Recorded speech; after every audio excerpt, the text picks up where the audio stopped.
The boss man So yesterday, a group of bandits organized themselves, gathered all Here's their the military video. weapons, Let's go. and headed to go and attack a fortified Nigerian military base.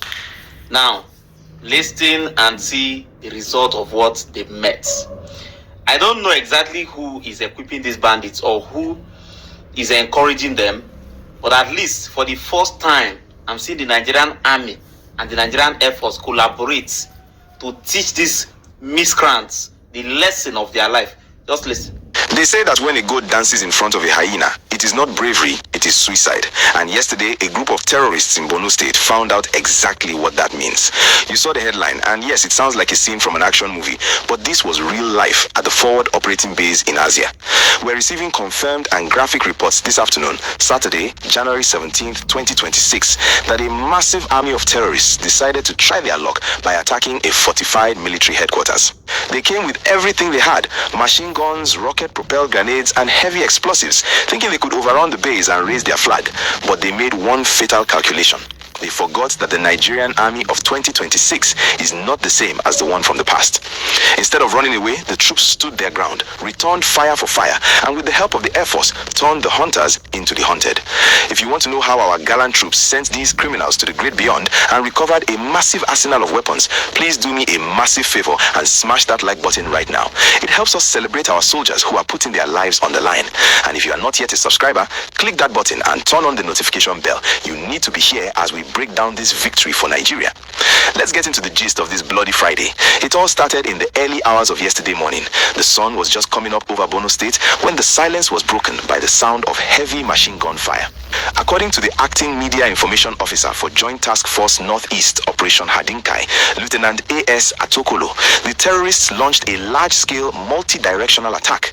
This means they didn't just come from the front gate, they surrounded the base, attacking from all sides at once. Their plan was clearly to overwhelm the soldiers with sheer numbers and noise. They were firing RPGs directly at the walls and the infrastructure. In fact, the report states that their rockets hit some of the troop-carrying vehicles and, very critically, the CCTV control room. This shows you that these were not just random ragtag fighters. They had a strategy. They wanted to blind the base, destroy the transport so no one could escape or pursue, and then move in for the kill. The CCTV room and the vehicles were partially gutted by fire, creating smoke and confusion. But here is where the story turns sweet. Despite the explosions, the fire, and the smoke, the troops at Forward Operating Base Asia did not panic. They maintained what the military calls firm control of the situation. They returned what was described as overwhelming and sustained firepower. Imagine the scene: soldiers taking cover behind sandbags, bullets flying over their heads, the heat of the burning vehicles on their backs, yet they kept firing. This firefight lasted for over an hour, 60 minutes of non-stop shooting. That is a lifetime when you are in battle, but the terrorists could not breach the perimeter. They tried, but they met a wall of resistance that was harder than rock. And then the game changer arrived, the Kings of the Sky. The statement confirms that the air components of the Nigerian army and other aerial platforms were called in. This is why we always talk about the importance of air superiority. As soon as the jets and the surveillance drones arrived overhead, the equation changed. The terrorists, realizing that their plan had failed and that death was raining down from above, started to retreat. But you cannot run from a bird that sees everything. The report says that persistent intelligence, surveillance, and reconnaissance platforms immediately tracked the fleeing terrorists. This is the part that makes me smile. They thought they could just disappear back into the bush like they usually do, but the drones followed them, marked their withdrawal routes, and the fighter jets pursued them. The military uses the word neutralized, but let us speak plain English. They were wiped out. The precision strikes on their escape route resulted in scores of dead terrorists. It was a massacre of the wicked. The statement confirmed that evidence from the scene showed the terrorists suffered heavy casualties. They came to kill, but they ended up being the ones in body bags. This is a massive blow to their fighting strength and their morale. Imagine the few who survived going back to their camp to tell the others, "We went to Azia and almost nobody came back." That fear is a weapon on its own. Now, let's look at what they left behind, because this tells us a lot about their intentions. After the smoke cleared, the troops conducted a mop-up operation and recovered a frightening amount of weaponry. They found a 60mm mortar tube and mortar bombs. For those who don't know, a mortar is a weapon of war used to bomb places from a distance. They also found locally fabricated explosives, heavy machine gun rounds, and hundreds of rounds of 7.62mm NATO ammunition. This was not a kidnapping mission. This was a siege. They came prepared for a long war, but they couldn't last more than an hour against the firepower of of the Nigerian state.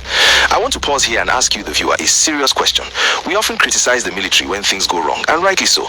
But when we see a display of bravery like this, where soldiers hold a burning base for an hour and still win, do you think we give them enough credit? Do you think the government is finally giving them the right tools to fight? Or was this just sheer grit and determination by the boys on the ground?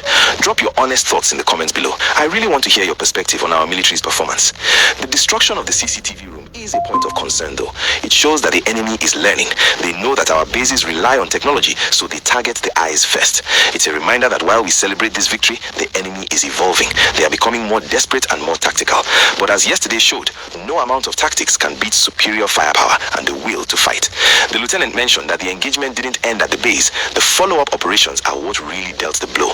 This pursuit strategy is what has been missing in the past. Before, we would just defend and let them go. Now, we defend and we chase. That is how you win a war. It's also important to note the timing. This attack happened on a Friday morning, a time when they probably thought the soldiers would be relaxed or preparing for prayers. They rely on surprise, but the vigilance of the troops at forward operating base saved the day. It sends a message to all other forward operating bases: stay alert because the enemy is watching. But it also sends a message to the communities around Borno: you are safer today because these scores of killers are no longer breathing. As we wrap up this security update, let's remember that for every victory like this, there are families of soldiers who are waiting anxiously at home. These men and women stood in the fire so that we could sleep in peace. They faced RPGs and machine guns and didn't flinch. That is the definition of heroism. If you found this update encouraging and you want to see more news about our military winning the war, please smash that like button. Let's get this video to 5,000 likes to show our troops that we appreciate their sacrifice. And if you are not yet a subscriber, please do it now. We will be tracking the aftermath of this attack and bringing you more updates from the front lines. Stay safe, stay vigilant, and remember, evil can only thrive when good men do nothing. And yesterday, our good men did something very big.